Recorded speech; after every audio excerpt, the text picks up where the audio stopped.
Hello, everyone, and welcome to Living by the Law, the podcast discussing fictional worlds and how wondrous and ridiculous they are.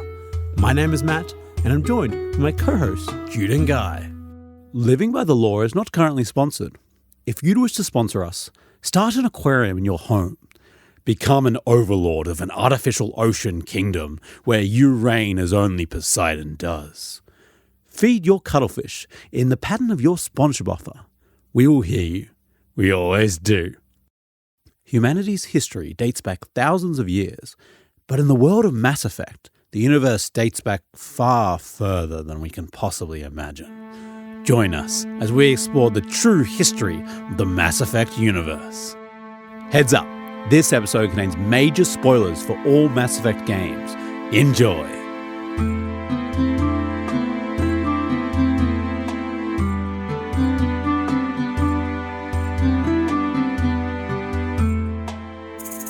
So I made an awkward, well, not maybe awkward, but a mistake last night at a party. All mistakes are awkward.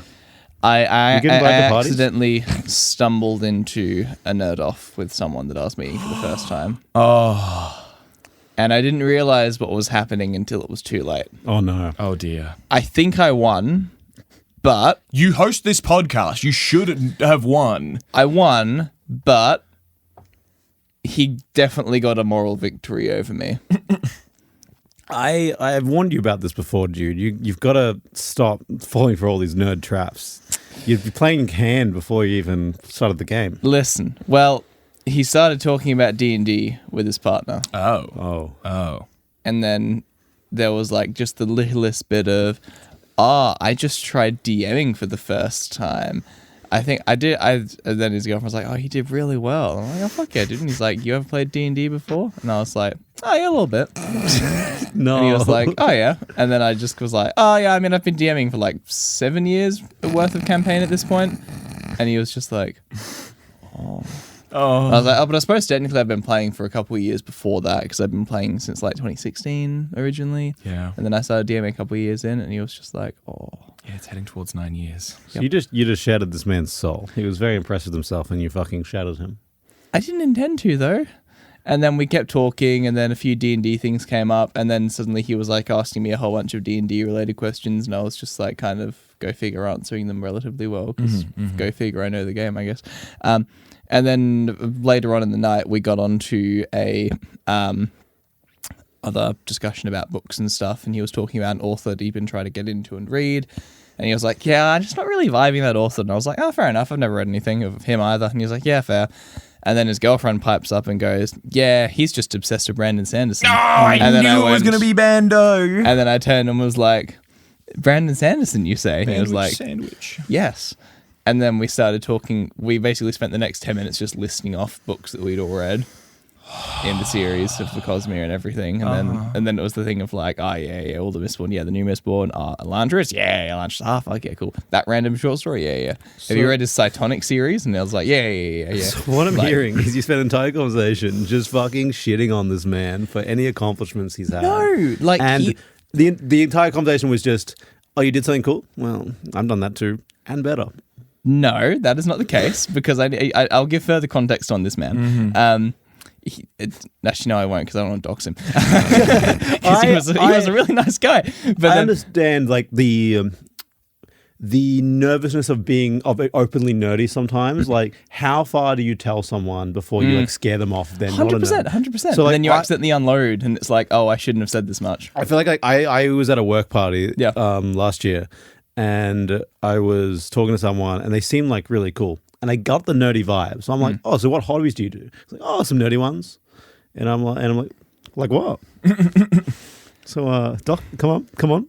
Spell out. I was like, "Oh, I played D&D a little bit." I was like, "Yeah, I play D&D." Yeah. "What are you doing? What class are you playing?" I'm like, "Oh, I'm DMing." I'm like, "Oh, nice." Yeah.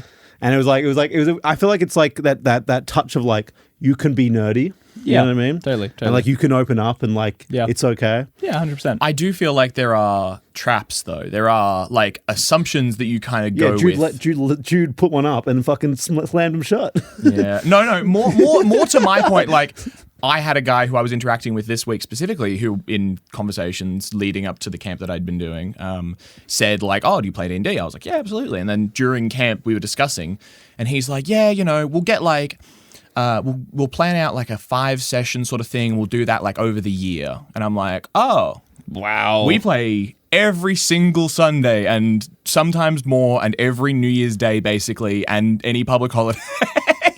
Yep. Some would say too much. Some would say, but also, I would say not enough. Today, we are back in the world of Mass Effect. Back in the world of Mass Effect. Well, what do you guys remember about Mass Effect last time?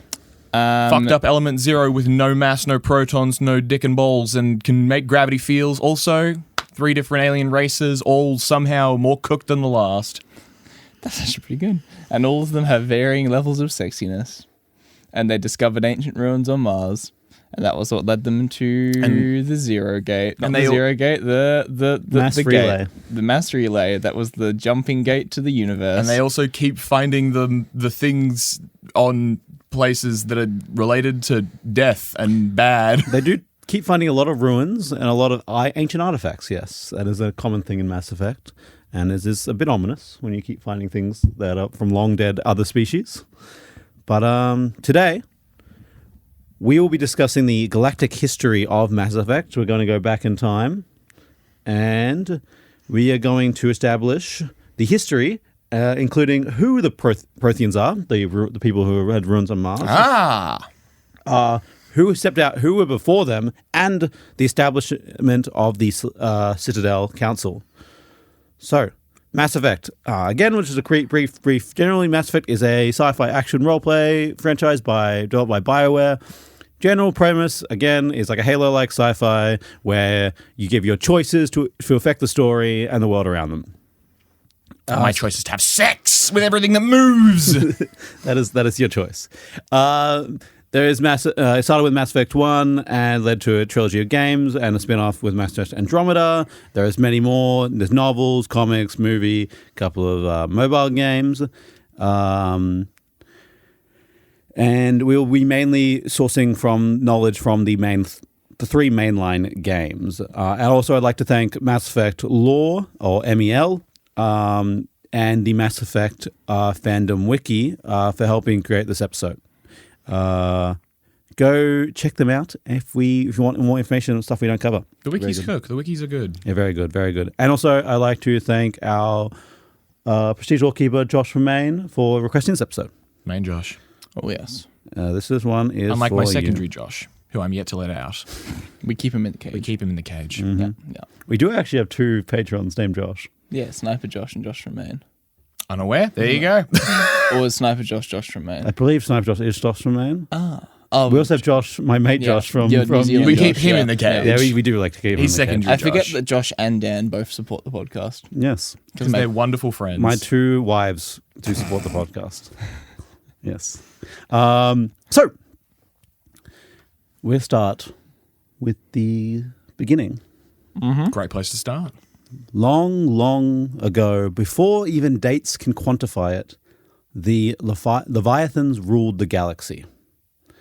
After they rose to sentience, they began to enthrall species after species, going from galaxy to galaxy, being the first to rise, providing for them a servant species as long as they gave tribute, considering themselves the overseers of the galaxy. The Leviathans are a large, tentacle-like, kind of cuttlefish-like race with big, huge tentacles that come out of them. Okay. You maybe look up a photo of Leviathans and you can describe them yourself. Am I allowed to? So I'm allowed to look. Okay. Just look up Leviathans, Mass Effect. And then get it on images. And then you can... yeah. Okay. That do be a cuttlefish. Yeah, basically. Big cuttlefish. How does Yeah. it demand tribute? That That thing looks like fucking Transformer. I guess, yeah. How's it demand tribute? Yeah, like... It enthralls them, basically saying, if you don't do what I say and be a species under us, we will destroy you, So it wipe you off the speaks. face of the earth. Or face of any planet. Giant flying space cuttlefish. What the fuck is... Okay, every goddamn time we open the lid on another thing, there's more eldritch horrors beyond my comprehension. Yeah, basically. Is this what What's his goddamn name? I should know this guy's name. Cthulhu. The guy who wrote it. Lovecraft? Lovecraft. Is this the thing that Lovecraft was seeing in his dreams? Was he seeing cuttlefish? I think so. I Big cuttlefish. Yeah. Cuttlefish are the indescribable horrors of the universe. You can't possibly describe cuttlefish. Who could? But this is, we don't know how long ago this is, but we know this is at least 1 billion years ago. Excellent. At least 1 billion years Perfect ago. number of years. So yes, this basically reigned for as long as they existed. At least 1 billion years ago. It's happened for a long, long time. They basically ruled the galaxy. However, there was a problem. A pattern that kept repeating. In each species they oversaw, over time the same steps would repeat. They would advance in technology enough to create synthetic constructs to help them. These synthetic constructs would get more and more advanced, more and more complex, and would eventually gain sentience and rebel against their creators. Okay. In this conflict, they would wipe out their creators, wipe out the organic life. All right. Yeah, Terminator. Yeah, I mean, we've known it's coming for a while. This shouldn't be surprising to anyone. No.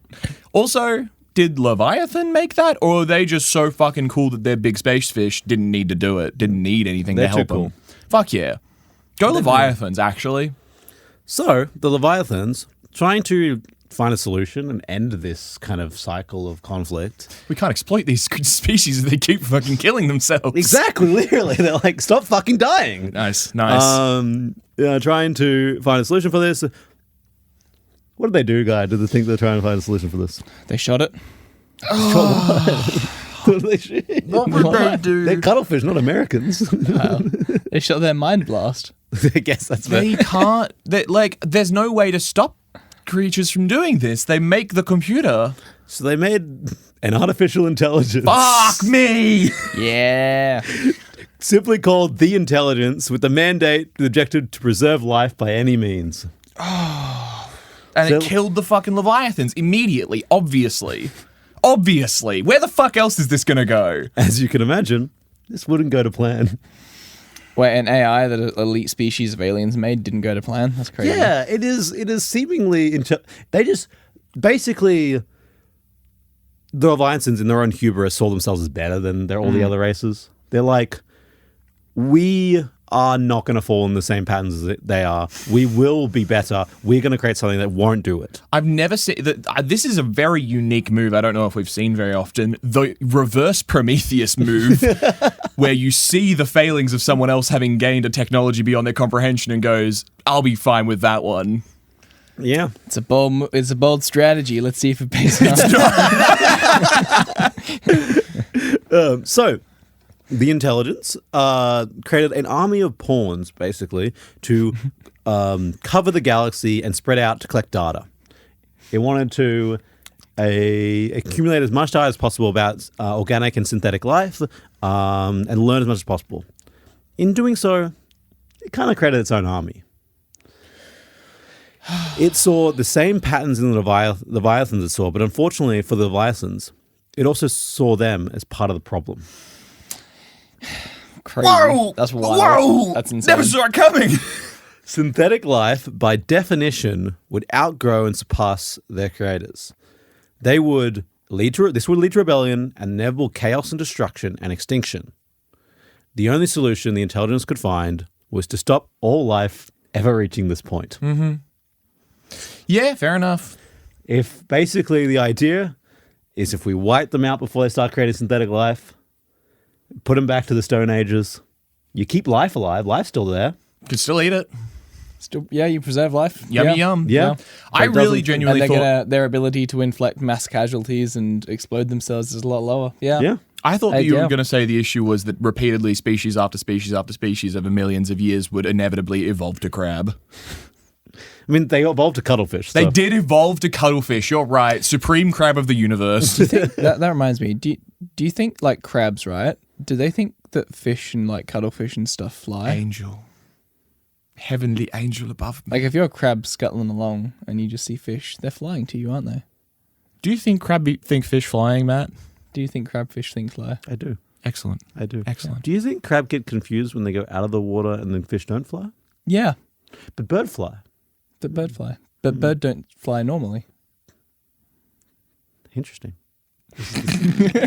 We've given him much to consider. Do you think creatures that go in and out of the water can they obviously can differentiate when they're in and out of the water? Do you think it differentiates between swimming and flying? It depends how heavy crab is. Because like frogs can swim in water. Yeah. But they can't fly in air.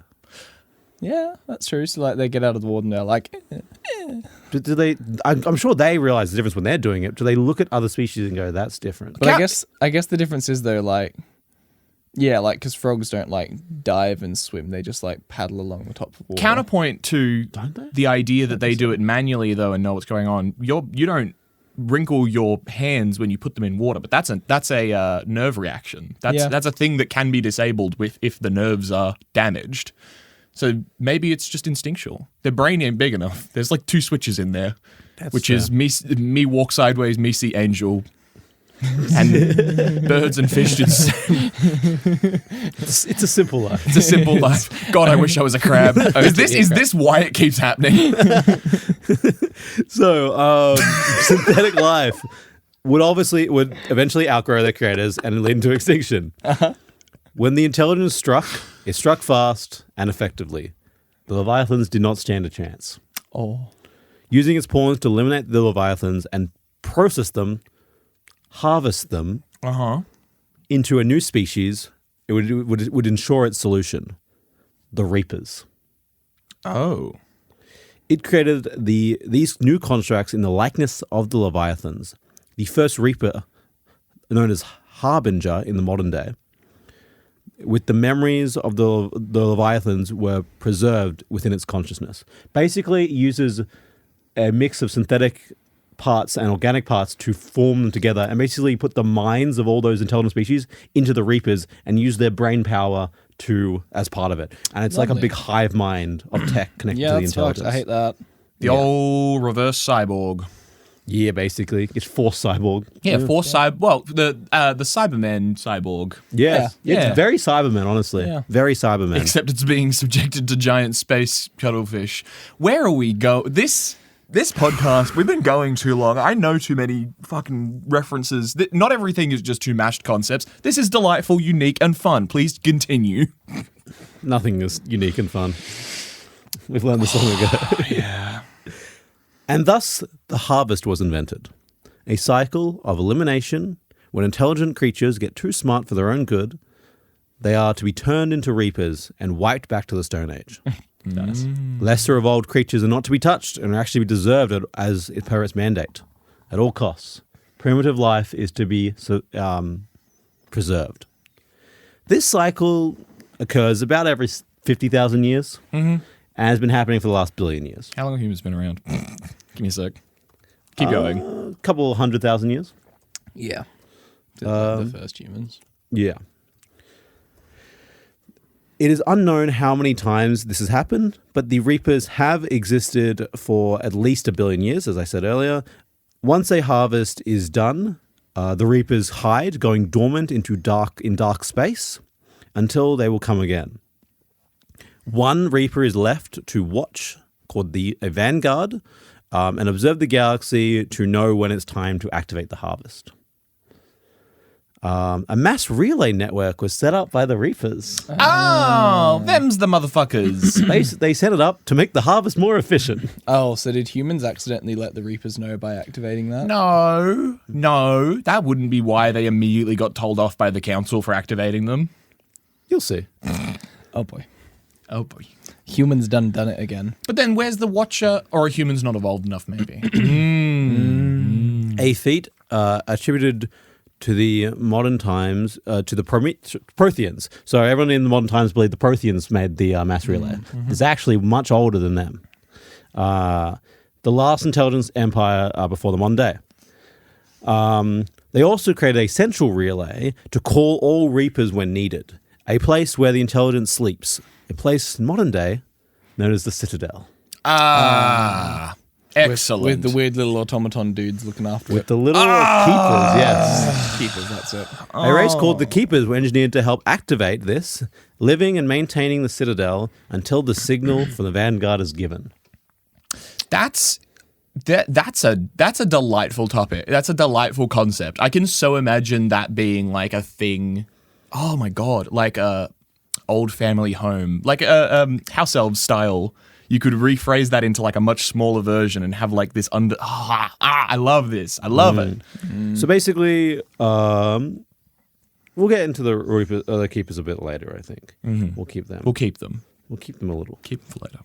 So that is the Leviathans and the Reapers. They set up that's a basic history of what they do and the cycle that they have created. Excellent. This has happened repeatedly over the last billion years, repeatedly getting destroyed and coming back. How many do we have any numbers on like the number of species that they've reset, or is it just innumerable, uncountable? There are ruins on enough ruins that Mars has ruins on it. Yeah, right? that's fair. They did it twice in this one, so in this solar system. We said there were at least a colony on Mars. So the Protheans at least got to Mars and then got eliminated. It is known by the Protheans that they watch over the primitive races, but they got obviously wiped out. I do find it like that is an interesting question, and like I suppose that Mass Effect has its answer by using EZO Element Zero. About what? What's the question? Why would faster than light travel be developed before general AI? General intelligence AI, because we're heading much more towards. Makes it a lot easier. We're heading much more in the modern age towards general AI than faster than light travel. Mass Effect has a lot of AI in the sense of like there are synthetic species and there are virtual intelligences. Oh, So there are what is usually called VIs, virtual intelligences. Yeah. They aren't self-aware, but there are synthetic races. They have become self-aware. so what? So I mean, spoilers, but in the Mass Effect games, the Reapers realize it's time to do the harvest. So Okay, that's why right. they're basically there. Where'd you? I was We're going to due. say, surely We're due. that bun's done cooking. Yeah. So other species have virtual intelligences. Excellent. And it's basically the race that kind of activates it. I guess we'll talk about it a little later.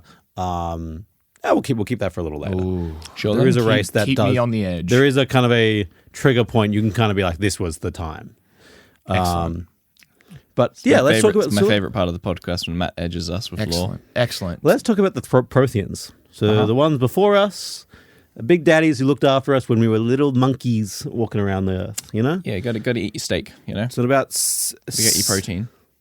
Protheans. Proteins. Proteins. Yeah, proteins. Okay, I gotcha. Yeah. So 68,000 years BC, the Protheans rose off their planet and became a spacefaring race. Do you guys know how they became a spacefaring race? And Did they discover the gates? this from a discovery of Mass Effect technology from ruins from an extinct race Son of a bitch. known as the Anons. Inusianons. Inusianons. Excellent. Sure. I love space species making up words. You Yep. know what I mean? Welcome. So this is a group that presumably got wiped out by the Reapers, and their Probably ruins about are 50 left behind. Uh-huh. Yep. Nice. Do we know about who came before them though? I don't believe so. We don't know every cycle. But like, do we know who came before them? No. And do we know who came before them? I came before them. Excellent. Sick. I always come first. Yeah, it's a problem. It's a problem. Basically, very similar to humans. They basically rose into space, found some ruins, found some Mass Effect knowledge, and oh shit, there's this big thing called a mass relay in our system. What the fuck is this? Activated the mass relay, and soon found the Citadel. They kind of were a bit of a dominant species in their time. Ooh, nice. They basically just went, this galaxy's ours, and assimilated the entire galaxy. They didn't really let any other species get close to them and kind of wipe them out when they had the chance. They basically became the dominant species in the galaxy. So in 48,000 BC, so this is about 20,000 years after they rose into space, so it took their time, the Reapers arrived. Womp womp. The Reapers arrived about exactly 50,000 years before modern day. Oh, some would say. Coming directly through the Citadel, the Protheans had little warning and were destroyed planet by planet. Oh. Basically, it's one of the Vanguard saw what was happening, activated it. They came through the Citadel and were wiped out. Mm-hmm. Their capital being destroyed near instantly. So they did find the Citadel, though? Yeah, they found the Citadel. Yeah. Okay. Is that like just a guarantee? Okay, I guess they all find the mass relays, and the mass relays all lead back to the Citadel. Yes. All roads lead to Rome. Exactly. It is a central Citadel that they all lead to. And it's kind of like they find this awesome space station that seems to be fucking sick, and they're like, let's make this... Everyone seems to like, let's make this our fucking home. What could be a problem about this thing here? I understand that there's an amount of like... just bravery and frontier riding and stuff like this. But what is it with fucking space stories and people being like, abandoned, extremely advanced space station that no one's using right now, but there's hints of the fact that they were far more advanced than us? This seems like there's not going to be any issues here at all. Let's just chill here with... What? Like, dig a bit. Are the Reapers not inside the Citadel somewhere? Are they not, like... No, so the Reapers go into dark space. Okay, but the Keepers are the ones who watch and call them back. Okay. Well, there's one Vanguard Reaper who stays and watches. Is he... like... No, he's like... He'll be in like another system watching like from afar. Good eyes. What do your Reaper eyes see? I see some punk-ass bitches. In space, it's kind of easy to hide. Think about that. If you're a pretty advanced species. Apparently not for the Reapers. Yeah, but the Reapers are the most advanced. Yeah, they're cooler than all of us. I mean, they've been around for a fucking long time. Mary Sue goddamn Dude, race. They wipe out races as a job. Oh, what are you? Some kind of ancient eldritch god that's been around for a billion years? Oh. Yeah. Sounds like you didn't train hard enough. I don't think you should be that powerful. After activating the mass relay, they isolated the Prometheans from each other, so they could not join forces. They basically took the center of mass relay and went, our relay now, and basically went system to system, wiping them out, disconnecting them. So they couldn't even bring a force together. Aliens coming to Earth, shutting down all airplane travel, and then fighting each continent at a time. Yeah, or shutting down all tech communication. Yeah.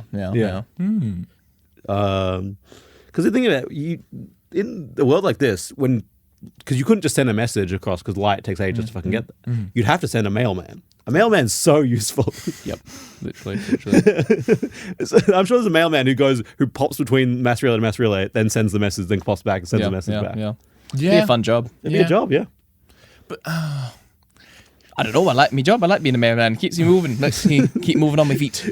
Hop between this relay. I've been across the galaxy 3 times today. Do you think that would be bad for you, just going through mass relay after mass relay? Oh, they get cancer for sure. 100%. The kids got sprinkled with like a little bit of the dust. This guy's going through it like every day. That's so true. This is listen, Amazon will do it. Amazon will do it. It's like the old people working in factories with like asbestos and shit. Yeah, yeah. Shit. Like literally though. Oh my god. Ezo, it's good for you. It helps you breathe better. Cover your face in it. Good for skincare. It's futuristic. Fuck me. Okay. Rub it on your balls. It'll increase the size. When the Reapers were done, only the most primitive races were left alive. Several centuries later, the Protheans were all but extinct. Damn. Only one was put into sleep left alive. One? Oh, they keep a little catalog. That's cute. Well, no, the Reapers didn't. The Protheans did and kind of kept them secret. Clark Kent? There was like one planet left kind of alive. They didn't like fully wipe out. But yeah, so that was why one was left alive. And we know because he's woken up in the Mass Effect games.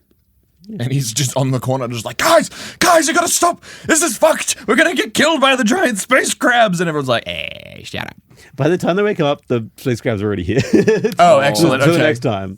Oh my god. He wakes up, like, oh, so did we get the warning out? Did we stop them? And he's like, oh, your entire species is gone by the West, dude. And I'm like, oh. Steve Rogers wakes up into World War III. Fuck. America's gone. We're fighting the Nazis again. Fuck. Gets woken up, everyone's speaking Russian. Oh no. In the last times the Prometheans, knowing they were doomed, they tried to help the next two would come after them. They basically had one last hit after learning as much about the Reapers as they had. They learned what their plan was, how they do it. They discovered that they left they built these huge beacons to warn people of the Reapers. Mm-hmm. Something that is there in modern times, but people don't really know what they are. They think they're like maybe similar to the mass relays. Okay. They also discovered that the Keepers left in the Citadel were to receive a signal from the Reapers. The Protheans, in their final last stand of defense, went on a suicide mission to the Citadel. A mission they basically built a conduct, a one-way jump with their technology to go to the Citadel that it would not be able to come back from. Okay. Don't the mass relays exist? They are being controlled by the Reapers. Oh, right. So they gotcha. Right. So just any time the Reapers come back, they just take control of the. They send mass one message to the relays. Keepers, and the Keepers go, "Cool, the mass Citadel is theirs now." Do Yeah. they what are they like? What's the mission to the Citadel to do? Are they there to? They're there. They manage to interfere with the signal the Keepers get. So next time the Reapers come, they won't be able to access the mass Citadel without going there physically. That's kind of good. Okay. Well, yeah. So in their final actions, in their destruction, they give the galaxy hope for next time. This is seemingly a kind of a theme over the Mass Effect games. A lot of like the opportunities that you get are from species handing down technology. Yeah. From organic species going, here's this, do your better. And one of the endings of it's definitely spoiler. There'll be a spoiler episode on this whole thing. One of the endings of Mass Effect is humanity leaving a message and all their information for the next people. Nice. Oh, so there's multiple endings to the game. So the choices you make at the end of the game define your ending. Oh no. Yes. Humanity's fucked if I play it. There's a couple choices. But yes. So the rise of the Council. That is the Protheans. They left the opportunity, hopefully, and hope for the next time round. Have we ever seen the Reapers, like, they wipe out species? Mm-hmm. You said that they damaged the signal relay, so they have to come to the Citadel. Were they not already coming to the Citadel to wipe out the species? Is that not a... So yes, yeah, they would. But what the signal was basically... So the Vanguard sends a signal to the Keepers. Yes. And the Seekers send a signal to everyone all the Reapers in Dark Space. Gotcha. And they instantly basically teleport them in. Right. So it's the difference between dropping your entire army on their capital, between them having to go there physically to do that. Okay, right. So it just gives them a chance to defend the thing that would summon the rest of the... Exactly. Gotcha. Exactly. So they actually can fight for the Citadel rather than just losing the Yes. Citadel. This is basically what Mass Effect 1 is about. So Mass Effect 1 is about the Vanguard come... so the Vanguard activates it and basically has to go to the Citadel himself, and you have to stop them getting there. Right. That's So all. you're That's fighting what, the Vanguard the whole time, basically. you find the Vanguard and the people who are following the Vanguard, Yeah, being enthralled or choose to follow the Vanguard. Excellent. So that is them. Yes. The rise of the Council. So what is this? What about this generation? What about this new people who have risen up? The races we know. The Asari were the first of the modern races to climb off their rock out to the stars. They're the blue fuckers, right? Yeah, they're the hot blue fuckers. Yeah. But really, they didn't have a fair go at it. They got special treatment. God damn it. Ah. The Asari have long been cared for, as it turns out. They were first cared for and tuned for biotics when they were primitive by the Protheans. So when the Protheans were around, they saw them and went... They kind of thought they were hot, and Nice. even though they didn't really like... They didn't approve of like mating with primitive species, but they were like, let's tune them up, let's give them... That's why they are naturally tuned for biotics, is because they kind of gave them that. Let's give them guidance, let's give them all the shit. What the fuck?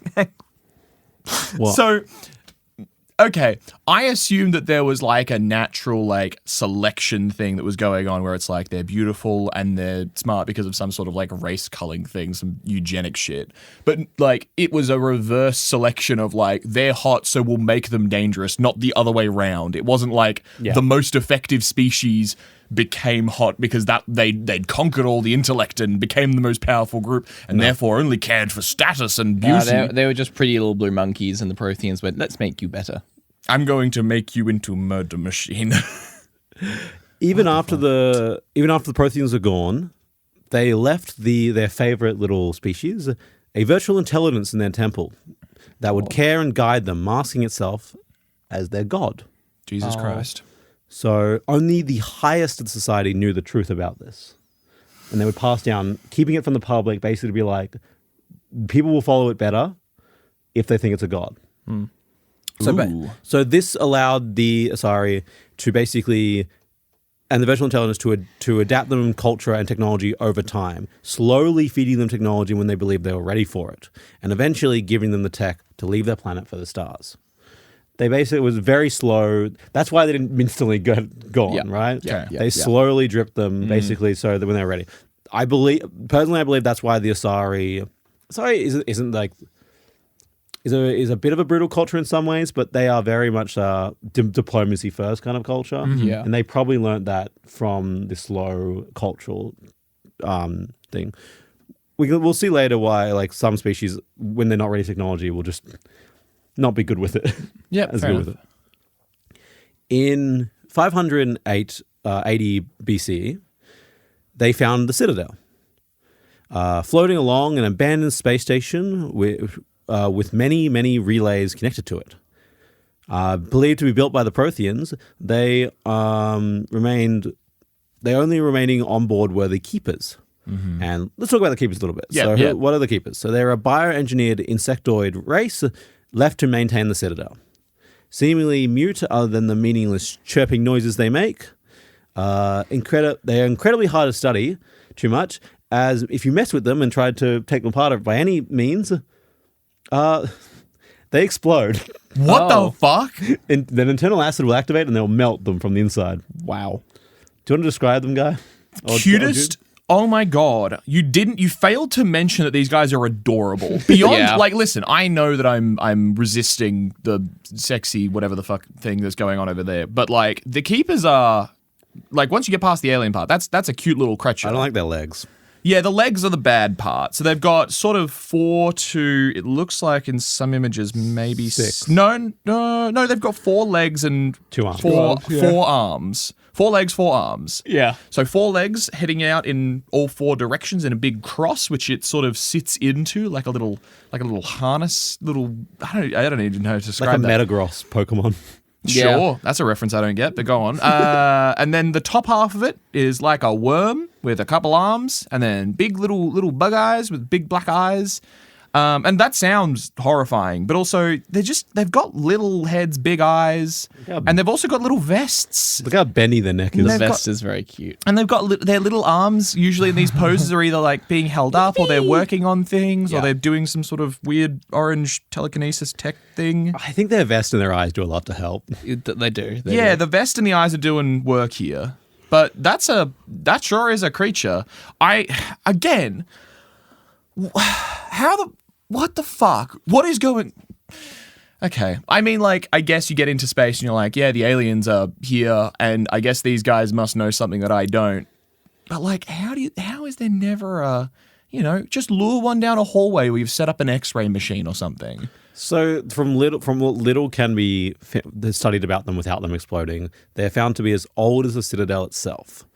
And other than that, they seem to maintain it. They basically act as servants on the Citadel and maintain it and keep it running, right? And like they're harmless. They don't talk to anyone. They can't communicate. Okay. Seemingly have no language. No, okay, I understand this now, because honestly, like, thinking it through, I would assume that this is, like, something that another more advanced species has made that is taking care of this place and just isn't made... True. Yeah, which is true, although the underlying tone is dark. I will also say, a little bit more context, went to some other pictures. The initial pictures where they're by themselves give them the look that they're, like, a foot tall. These things are, like, human-sized, actually, a little bit more horrifying. Oh, that's pretty big. Yeah, that's a whole guy. That's one thing. Other than the Leviathans, most species are around the same size. There's an ideal size. It's metabolism to body size. No, the ideal size is cuttlefish. That's true. Giant face cuttlefish or bees. Or bees. It is made a law in the Citadel not to interfere with unless you do the job, or you will be imprisoned. Yeah, that's fair. Yeah, because it's just dangerous. Is there a limited number of the Keepers then, I guess? It's a great question, Jude. Really good question. No matter how many die, they seem to just keep being around with the exact same number. And they don't really know why. All right. No one's ever seen one materiate. No one's ever seen one breed. Never seen these guys fucking. Listen, we've looked. We've looked. We'll fucking study these fuckers. Do they turn people into them? Do they a random person that won't be missed disappears in a street Biomass blender. I don't know. I think they just make more of them because they're bioengineered. They can probably fair. clone some. Yeah, fair. Probably Just a pod There's maker. probably like a pod in the Citadel somewhere that makes them. Yeah. Anyway, I also just love the idea of like grabbing one guy. a random dude being backed into an alley by like 3 of them, and he's like, but you guys are cute. This is meant to happen. And then they're like, no one will ever believe you. Holy shit, Vi from Arcane. The great thing about that is they don't speak. So that was the only words they ever spoke. That's what I mean. Yeah. Some scientists believe they communicate through visions or like images in each other's brains, but this hasn't really been proven. To be fair, they've been around as long as the Citadel. They're probably just on autopilot. Yeah. This is true. In 500 BCE, the Solarians find the Citadel. After centuries of both races being pretty much alone in their intelligence in the universe. They've seen other primitive species, lesser species, but they're their own intelligence. They found each other, and in each other they found a partner. Oh, that's cute. They decided to found the Citadel Council, joining races for a galaxy-wide peace and prosperity. Mm-hmm. Fun fact, this also marks the start of the Galactic Standard Calendar year at year 0. Excellent. So we will not be following that. We were following our calendar because it makes it easier for dates. Yep. The council also reached out to the next species who gets to there. This species gets here and basically they don't join the council, but they'll be on it. We'll talk about it in a second. Mm-hmm. The Volus, a race known for their economic prowess, and they basically reach out to them, basically going, "Hey, can you help us make our fucking government?" And they make the Unified Banking Act. This establishes the credit, which is the galaxy-wide currency. Amazing. Nice. Amazing. Unified currency. Oh, you gotta love, the alien races that are just like, this race is really good at this physical thing, this one's really hardy, this one's really fast. And it's like, this one, banking. Essential. They're banging. Completely essential. This sounds like the Star Wars Trade Federation. Yeah. Communication disrupted. This can only mean one thing. Invasion. There's basically a race of like frog people in Star Wars, and they just kind of decided they're really good at banking. The frogs are in charge of the banks. What the fuck? Not to be confused with the toad person that's also in that movie, mind you. There's a lot of species. So they've met other races by now that seem intelligent and have space traveled, right? Yeah. Mm-hmm. So who gets to be on the council and who gets a bloody embassy? Because they've always got an embassy. Asari and Asari and Asari. Sounds fair? And the Solarians. And the Keepers. And the Asari, yeah. Yeah. Basically, it kind of is explained by the Citadel Virtual Intelligence in Mass Effect 1.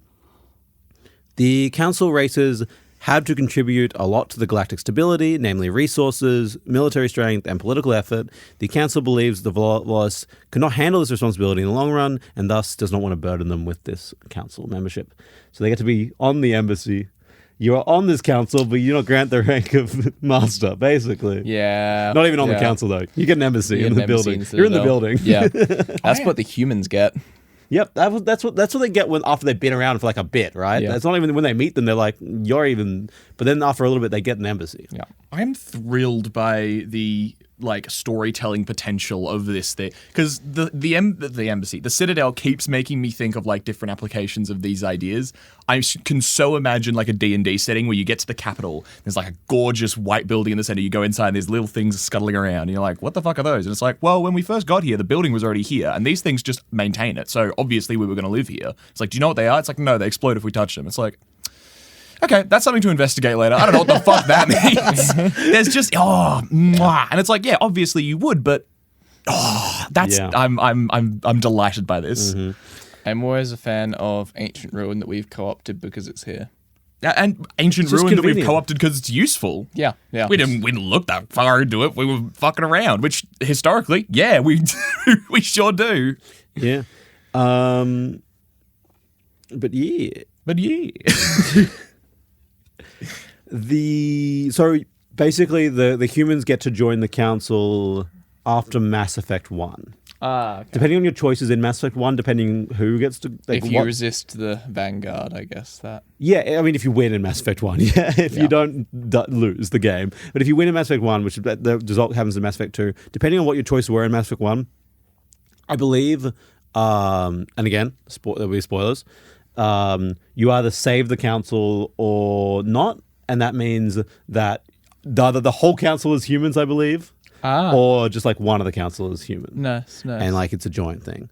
But Because I didn't really want to go into the actor because I want people to play that themselves. Everyone, if it isn't like, the thing with Mass Effect, like this, you can set it up so that your saves from the first game and the second game. I'm literally Googling yeah, that right yeah, now. so you save, you depending on your choices in one game, you can lead straight into the next game. Yeah. That's kind of cool. It is really cool. It reminds me of because I'm very much a nerd in strategic games.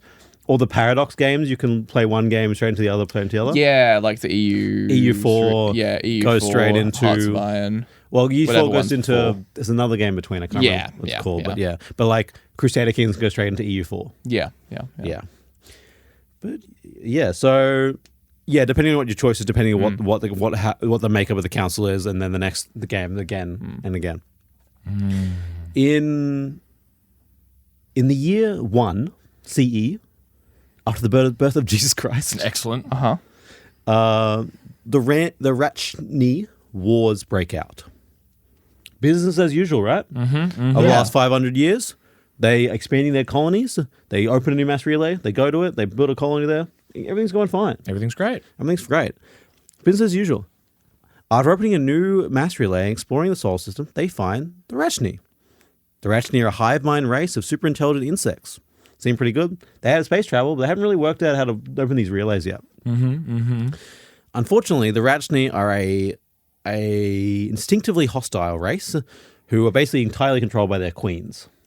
The kind of similar. I don't know if you've ever watched or read Ender's Game.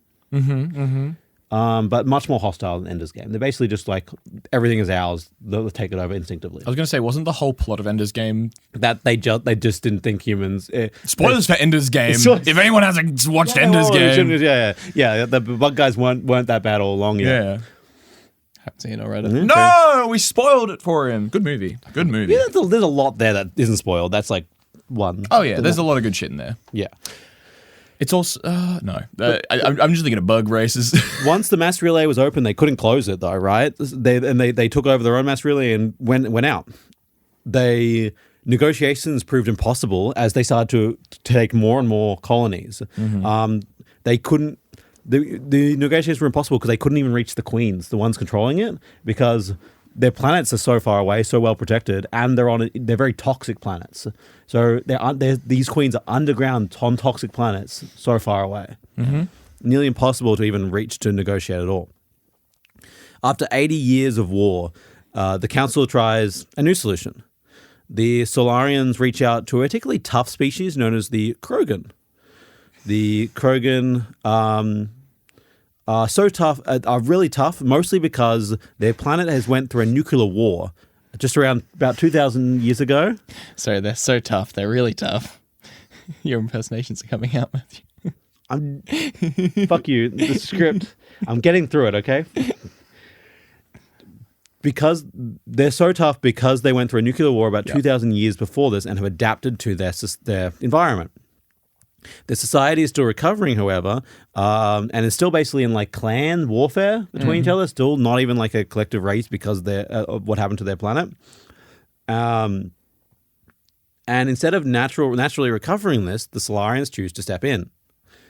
They offer the Krogan technology and in return request them to invade the Rachni worlds and destroy their nest.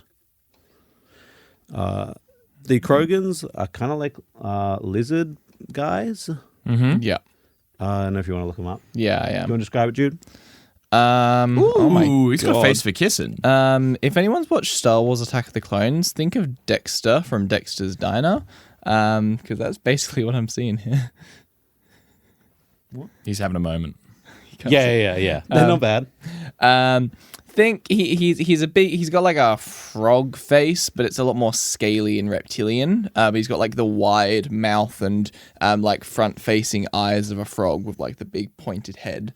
Kind of like almost, yeah, very reptilian like though.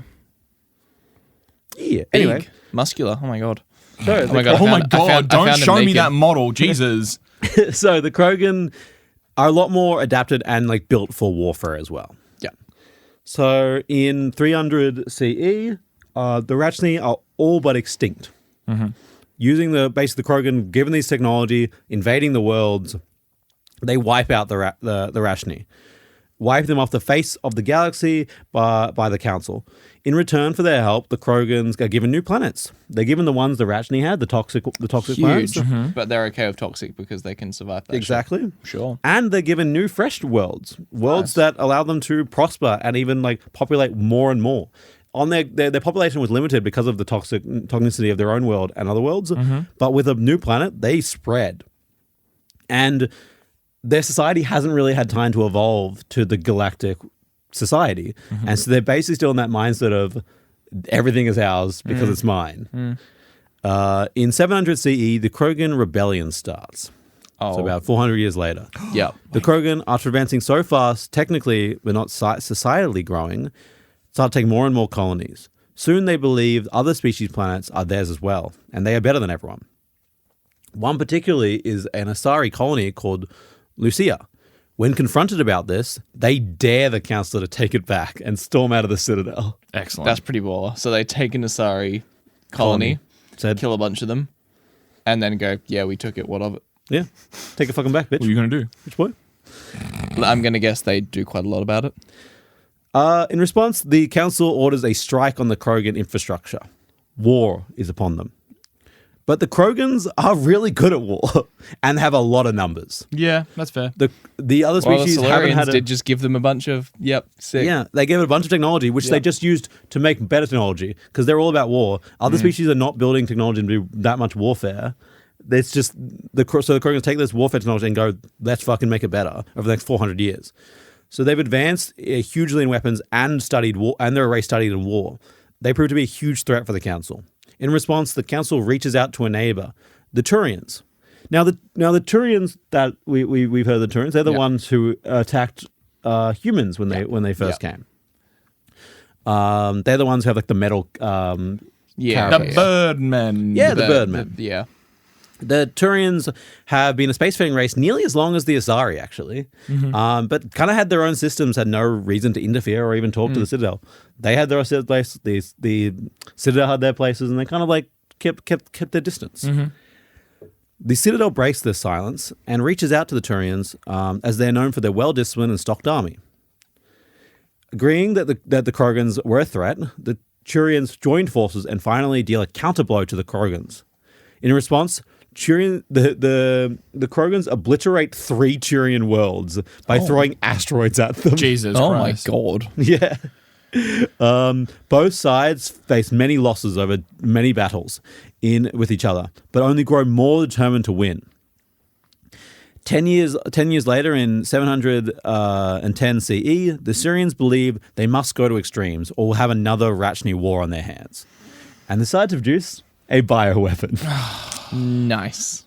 It's not going to work. It's not going to. These guys. I've just been googling to make sure I was going to say the right thing. They're the ghouls from Fallout New Vegas. They made it out of the Repcon facility. This means nothing to either of you, by the way. I've seen the Fallout show.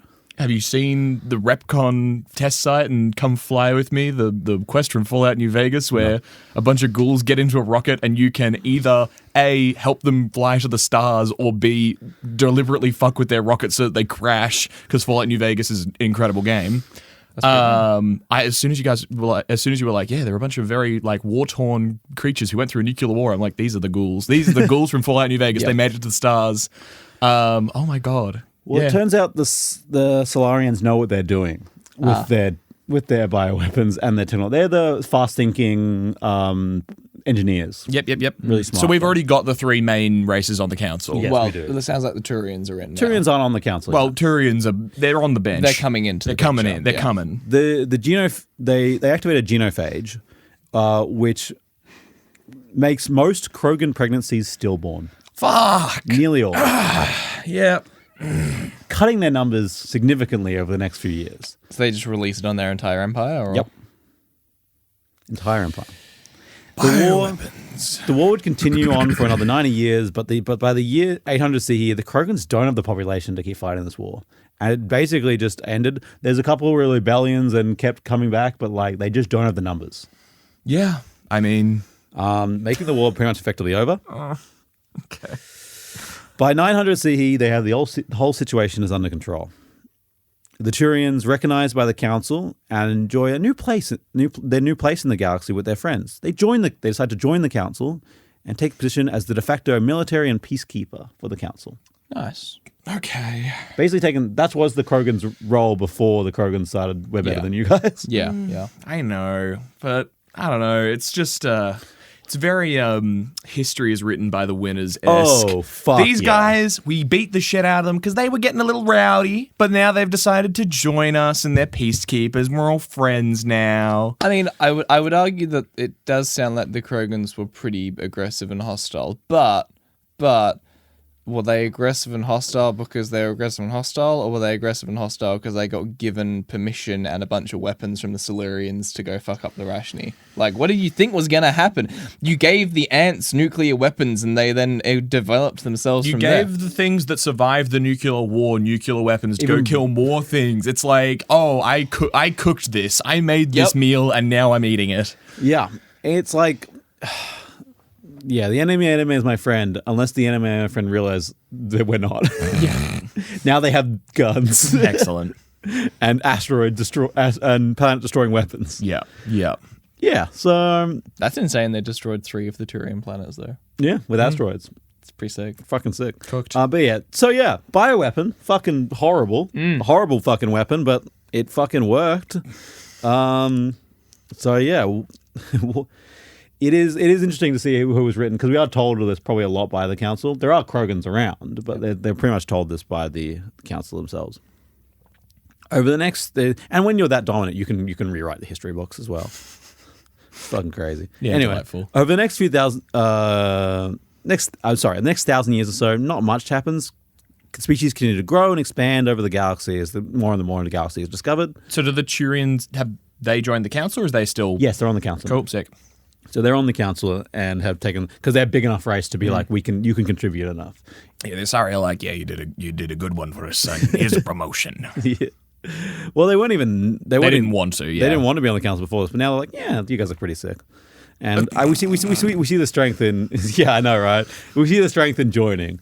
Yeah. Would you rather be the enemy of the guys who made a bioweapon to wipe out a race? Oh God, no. Yeah. I mean, yeah, like it sounds fucked, but like, would you rather be on their side or not? I mean, if they already like me, yeah. Yeah. Which presumably they do, because the Asari probably would have died if the Turians didn't join them. Yeah. Again, I'm not doing the moral. I'm just saying what fucking happened in the Mass Effect. Yeah. No.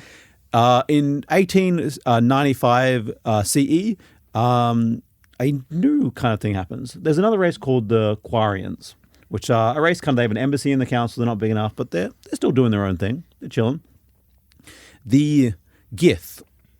Gith Yankee? No, the Geth. Gith Yankee. Geth. Geth Yankee. Yep, gotcha. The Geth. A race of synthetics created by the Quarians for labor and war, become self-aware. This is first realized by a Geth asking a Quarian if it had a soul. Yeah. Yeah. Yeah. I mean, hang on. Quarians have the concept of a soul? I guess all conscious species grapple with their own consciousness. Yeah. I think that'd be a pretty universal thing. Yeah. That's fair. And also, hey, it's being written in English, so it's translated. Maybe it's always one of these things of just like, that's a delightful concept versus that's... They probably didn't say that in English, but like they got the concept. Yeah, but translated, their concept of whatever their version of a soul is translates to soul. Yep. The Babelfish is working hard. The Quarians, terrified of their own creations, began to execute the Geth. Yep. Dismantle. Fuck these fuckers. They're getting fucking sentient, right? Yeah. In response, the Geth started a revolution, seeing no other fucking choice. Yeah, I mean... They didn't want to do it. They fucking started getting fucking disabled. Turned off. Yeah, it's very difficult to go to war with something that has like standardized upload feature, though. They just upload a new update. Well, yeah, if you can upload your consciousness to a server, Once and you're that powerful, you just turn it off. listen, RAID 4000, I'm gonna have backups across the universe, baby. You can't get me. So the Geth basically start a revolution and soon overwhelm the Quarians, kicking them off their planet. This, to the Geth, is known as their Morning War. They don't really stand a chance, and they kind of just throw them off all the planets they have. Mm-hmm. The Geth, happy with their freedom, do not seek to expand and basically isolate themselves from all other organic races behind a nebula called the Pervious Veil. Mm-hmm. Basically, they're like, we don't like going through we're kind of scared. We don't really like you. We don't trust you. Stay away. We'll stay here. You stay there. Mm-hmm.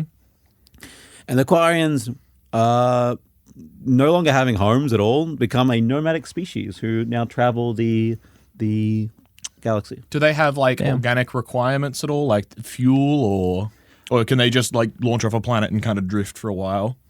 I can't remember exactly. I'm sure they have to restock and stuff like that. Yeah. But most species are pretty similar. Everything needs to generate power to run its own consciousness. Yeah, exactly. Everything needs to eat. Yeah. Exactly. You don't get infinite power in the universe. Mm-hmm. Even plants need to eat. No, I'm just thinking of Bender from Futurama, and also the fact that I'm pretty sure there's a nebula out there that's just pure, straight 100% alcohol. I don't know if that's me reading some cool science fact of the day horse shit, but I feel like that's something. They There's a nebula out there made of ethanol or something I've like seen that. it Yeah. online as well. This is 'Cause it's always basically with me and the first, boys. This is the first Quarians synthetic race with overthrow the species. Mm-hmm. This, for me, is the start of the end. Yes. Yeah. This is what gives the Reapers their sign that it's time to... Ding, ding, ding. Yes, it's time. Get in the ring, baby. This leads Eat us... this motherfucker, Mike Tyson style. Let's go. This leads up right up till the time we talked about the last episode, right? Yeah. Yes. The humans discover the Mass Effect technology, join the rest of the galaxy, and we begin Mass Effect 1. Yes. And that's where we will end today. I originally planned to do an episode on Mass Effect and Mass Effect 1, 2, and 3, their stories. And there are some interesting things to talk about there, about the Reaper War and what happens when the Reapers come. But I think that's best for you to discover yourself, listener. Yeah, I think, we're here to talk about the world. Exactly. We're talking about the lore, talk about the world. I think it is better told by playing the game, making your own choices, and going through that story yourself. I think that is a really interesting way to play it. We will have one more episode on this, but it will not be on Mass Effect, the story of Mass Effect 1, 2, and 3. And thanks again to the wikis, and thanks again to Josh from Maine. We appreciate it. Excellent. Are we going to get to like a canonical ending? Is there, of the Mass Effect 1, 2, and 3 saga, is there a canonical through line? There is no canon. Okay, yeah, excellent. No, because I know that there are some games that are like decide on a like true canon version. Yeah, like The Witcher has a game canon and a book canon. There's also things like Deus Ex, which have like they have 3 different endings, and at the end of the first game going into the second, it's like, well, which one of these do we go off? And they just decided that all of them are canon, which incredible. I'll do that someday. But yeah. There you go. So enjoy it yourself. Like what's the word? Skyrim. Depending, you can either make the Nords or the Imperials win the Civil War, but like one of them is the canon ending. That when they eventually maybe do Elder Scrolls 6, that's the ending that you'll read about. Which we'll get there one day, Jude. I know you've been playing Skyrim for I've given up, man. Dude, when did they do that trailer for fucking Skyrim? It's like 3 years ago. We were in like year 8 or year 9 of high I was school. going to say, that was like 10 years ago. Yeah, when they did the 10-second teaser trailer. Yeah. Is it Elder Scrolls 6, 7? Yeah. Release date. Oh, there's a top result is release while date. you Google that, thank you. 2 days ago, Elder Scrolls 6 trailer release, just broke an embarrassing Skyrim. What the Okay, well, thank you so much to our lore keepers on Patreon. Thank you to our prestige lore keepers, Bong the Bard, Shadow, and Josh Romain, and his was his request as a prestige lore keeper. Thank you to our novice lore keepers, Blitz Bandit, Dan Dubs, Jacob from Norway, Josh Cows, Josh number 2. Yeah. Loading name, Luke Newcomb, The Recluse, Tiani Wilson, and Uranian Games. Thank you so much to all of you. You keep the light on, you keep us doing what we're doing. And you can join the Lawkeeper today to get lore tidbits, scripts, and some early episodes when we can get ahead of it. We're going to get ahead of it this year. By God, am I going to get into the goddamn studio and get things done? Maybe. And you No, can I'm get a joking. request like at home too. You can get a request like this. But if you don't want to join the Patreon, and that's perfectly fine. Not everyone has the guns to do it. Buns. We appreciate you just sharing it with your friends, listening, and giving us perhaps 5 stars. And if you do give us any number of stars, the number of stars is the number of times that your race in its biological lineage has been reset by the Reapers, and therefore the more ancient your heritage is. The number of stars you give us is the number of colonies you're gifted by the Silurians. The number of stars you give us is the number of races you have on your council. I like more races. I like all of it. Everyone's on my council. Big diversity. Many, well, 5. Yeah. 5's enough. If we have any not very diverse listeners, they're going to be like, well, I only want one person. I want so- this one. Oh, no.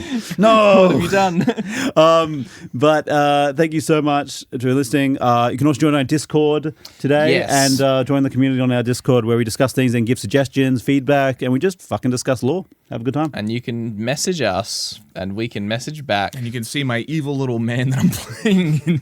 We can see that whenever you can see when Guy is playing Elden Ring. League of Legends. and Elden Ring. Yeah. It is always. But as you decide whether or not to do that and perhaps think about what your council may in fact look like, and gaze up into the stars, thinking about where one day you will end up, we will say, good afternoon. And as the sun sets upon you and you decide you do not need to make the bioweapons, you can not take that step. You can be better than the others. You can do this. And then tuck yourself into bed. You can say goodnight. And as a new species comes to this fucking mass relay that you forbid because of the Ranchny War, something I forgot to mention before. Extra little lore bit. We missed. You can say sayonara, Mass Effect. Sayonara, Mass Effect. Basically, I forgot to mention the reason it was forbidden and the Turians attacked Yeah. is because the Ratchney War scared the galaxy from opening new Mass Effect relays. They feared new wars would come from new aggressive. Oh, so it wasn't even for the Reapers. It wasn't even for the right reason. Well, they didn't know about the Reapers. Yeah. Yeah. So it came from the Ratchney War. So Fair enough. That's why the Turians attacked. That's pretty big. This is the only informative outro we've ever I had. know, it's a really good, fucking great outro. Post-credit scene. And we'll cut it right here. Thank you for listening to Living by the Law. If you enjoyed our podcast, please leave a review, tell your friends, and if you're feeling extra generous, become an official lawkeeper by joining our Patreon today. Follow us on TikTok, YouTube, Instagram, and Facebook at Living by the Law. All links are in the description, and thank you in advance. We have been, and always will be, living by the law. Thank you for your company, and good night.